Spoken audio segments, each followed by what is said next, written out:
मैं आपके ज़रिए से वज़ीर दाखिला से अपील करूंगा कि मुझे खामखा बदनाम किया जाता है कि मैं बी टीम हूँ, तो आप अपने तरफ से 5 मिनट मुझे दे दीजिए। कुछ तो दिया नहीं आप तक, तो वक्त दे दीजिए अपना खाली बोलने के लिए, ताकि मैं आपके खिलाफ बोल सकूँ, ताकि इल्ज़ाम हमेशा के लिए सही या झूठ साबित हो जाए। तो सर, हमारे देश में सेपरेशन ऑफ पावर्स है, लेजिस्लेचर इंडिपेंडेंट एग्जीक्यूटिव जुडिशरी से, मगर हम ये देख रहे हैं कि एग्जीक्यूटिव बार बार लेजिस्लेचर पर कब्जा करते जा रहा है और 40 साल के बाद इस तरह का एक मोशन आया है। तो एग्जीक्यूटिव को चाहिए कि वो मुहासबा करें कि आखिर क्या वजह है। We have a marauding executive sir which wants to overpower and take over the legislature and reduce it to cipher. Sir, the speaker जो मुकाम है, 6वां मुकाम है उनका, प्रेसिडेंट, वाइस प्रेसिडेंट, प्रधानमंत्री, डिप्टी प्राइम मिनिस्टर के बाद 6वां मुकाम है, CGI के बराबर है। सर, नीलम संजीवा रेड्डी ने क्या कहा था स्पीकर के बारे में, कॉल एंड शक्दर पेज नंबर 124 देख लीजिए। The first duty of the speaker to enable the house to function and not shut it out. The house is paramount, not the speaker who can claim no inherent right to override or bypass the house or to arrogate to himself powers and functions which belongs to the house. यही नीलम संजीवा रेड्डी थे, उस chair पर बैठने के बाद उन्हें Congress party से इस्तीफा दिया। यही नीलम संजीवा रेड्डी थे जिनके दौर में बैठे स्पीकर अपोजिशन ने कभी वॉकआउट नहीं किया। ये स्पीकर होता है सर। और आप जानते हैं कि मौलांकर को बाबा पार्लियामेंट कहा नेहरू ने, और यही मौलांकर ने नेहरू को कहा था कि खबरदार ऑर्डिनेंस जारी मत करना।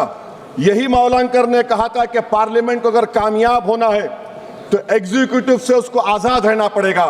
हकीकत यह है कि आज के दौर में उसके बरक्स काम हो रहा है, आज़ादी कम होते जा रही है लेजिस्लेचर की। नेहरू ने क्या कहा था मैं नहीं कहना चाह रहा लंबा चौड़ा।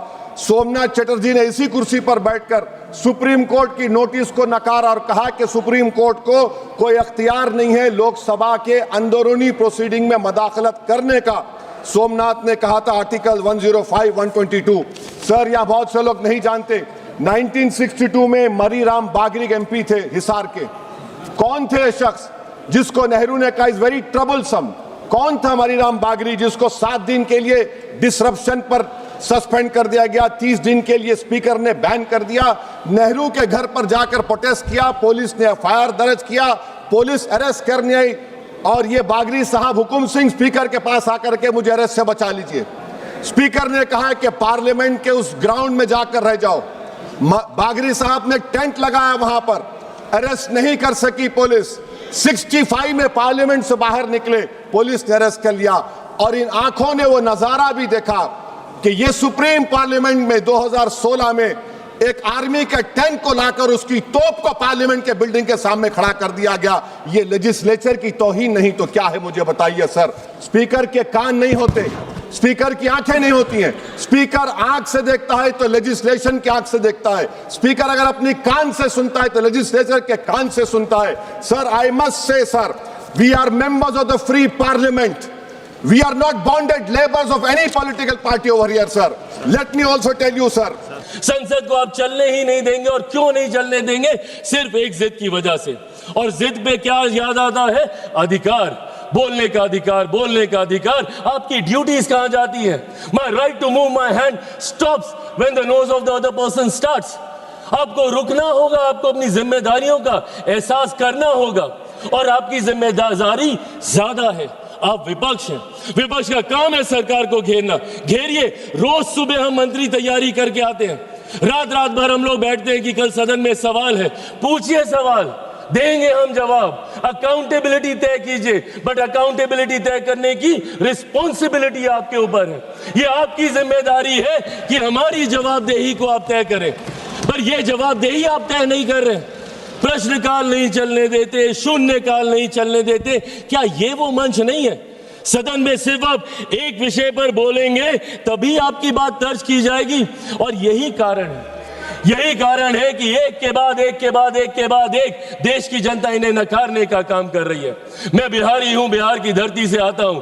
जयप्रकाश नारायण जी ने बिहार की धरती पर ही वहां के गांधी मैदान में संपूर्ण क्रांति का आह्वान किया था, और वो संपूर्ण क्रांति का आह्वान कांग्रेस की सत्ता को ही उखाड़ फेंकने के लिए किया था। उन्होंने कहा था सिंहासन खाली करो कि जनता आती है।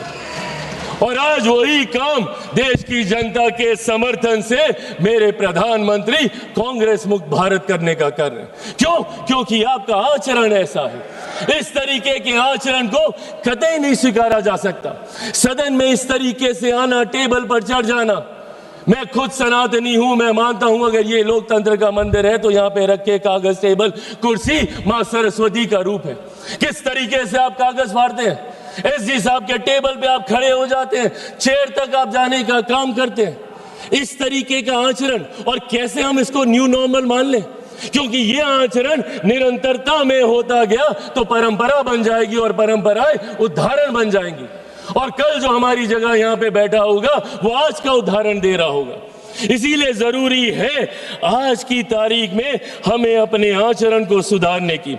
एक के बाद एक, जब मैं विपक्ष की जिम्मेदारियों की बात करता हूं, लोकतंत्र की खूबसूरती है सत्ता पक्ष विपक्ष। जहां सत्ता अपनी बात रखेगी, विपक्ष अपनी बात रखेगा। क्या है इनका ऑल्टरनेट विजन? एक विजन बता दें मुझे। अगर सरकार ये गलत कर रही है तो ये चीजें हैं, आप इसको सही कीजिए। ऑल्टरनेट विजन आप देंगे नहीं, सिर्फ आरोप लगाएंगे और लोगों को भ्रमित करने का काम करेंगे। आज तक इन लोगों को सिर्फ विपक्ष ने डराकर अपनी तरफ करने का काम किया। एक के बाद एक ऐसे मुद्दे उठाते हैं और उसको लेकर भ्रम फैलाने का काम करते हैं। कभी सीएए का मुद्दा उठाते हैं, हम लोग सदन में कह के थक गए भैया कि सीएए का कानून एक ऐसे नागरिकता देने वाला कानून है जहां पे वहां दूसरे अल्पसंख्यक लोगों को नागरिकता देने का कानून है, जहां पे बहुसंख्यक ही मुसलमान है। अब मुसलमानों के बीच में जाके भ्रम फैलाना, नागरिकता छीन ली जाएगी, नागरिकता छीन ली जाएगी। किसकी नागरिकता छीन ली गई? पूरी लोकसभा का चुनाव ये लड़ते रहे कि अगर वापस से मोदी जी तीसरी बार आ गए तो संविधान की हत्या हो जाएगी, लोकतंत्र समाप्त हो जाएगा, आरक्षण समाप्त कर दिया जाएगा। किसका आरक्षण छीन लिया गया? कहां का लोकतंत्र समाप्त हो गया? कौन से संविधान की हत्या कर दी गई? एक के बाद झूठ बोलना और इस तरीके से लोगों को भ्रमित करना।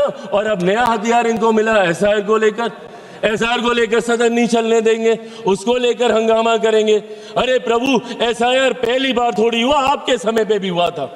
उस वक्त क्या हो गया एसआईआर को लेकर? और एसआईआर का जवाब तो बिहार की जनता ने दिया ना। एलओपी गए थे वहां पे 10-12 दिन वहां पे करके आए और ऐतिहासिक हार वहां पे दर्ज करा कर आए। अपने साथी दलों की भी ऐतिहासिक हार वहां पे दर्ज करा कर आए। हकीकत यह है कि एसआईआर नहीं, जो ये वोट चोरी बोलते हैं, वोट चोरी नहीं, इनका जनादेश चोरी होता जा रहा है। और इस बात का एहसास ही इनको नहीं हो रहा। क्यों? क्योंकि ये अपनी अंतरात्मा में झांक के नहीं देखते। इनको आरोप लगाना है पर आत्ममंथन नहीं करना। इनको दूसरे से सवाल पूछने हैं बट खुद से कभी सवाल नहीं करने, और यही कारण है। और आज एक व्यक्ति का विरोध करते करते, मेरे प्रधानमंत्री का विरोध करते करते अब देश का विरोध करने लग गए।